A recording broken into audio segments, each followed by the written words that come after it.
For my project in particular, I think it's important to look beyond the formal institutional channels in which the non-violent or kind of anti-war effort in Bosnia was waged.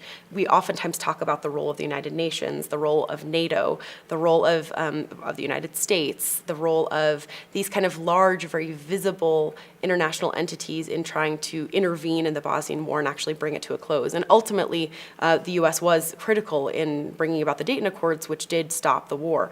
But beyond those kind of high-level diplomatic exchanges, was a tremendous amount of grassroots, bottom-up civilian mobilization against the war itself. One of the things that always strikes me about the Bosnian War is that so many civilians in Bosnia were quite shocked that it happened.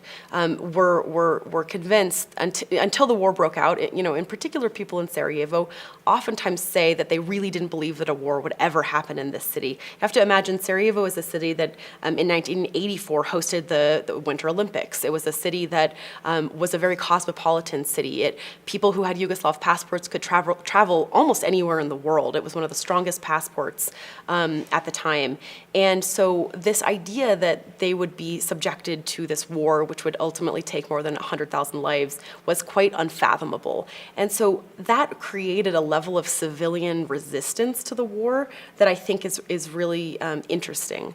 And so when I started looking at these non-state actors and non-violent techniques and strategies that they used, one of the things that came up over and over again was how prevalent the use of kind of protest and of active civilian resistance to the sort of heightened use of nationalist rhetoric and also the kind of inevitability of violence as it unfolded. And so civilians really did organize in all three cities to counter the rising tide of nationalist leadership and also the kind of impending likelihood of war. So, you see in 1991, as war breaks out in Croatia and briefly in Slovenia, you actually see people in Tuzla and in Prijedor and in Sarajevo as well actually mobilized to resist being drafted into the kind of Yugoslav army. So you see these mass protests of people actually ripping up draft cards in front of municipal buildings and saying, no, I'm not going to participate in this kind of what they saw as a fratricidal war against their Croatian brothers.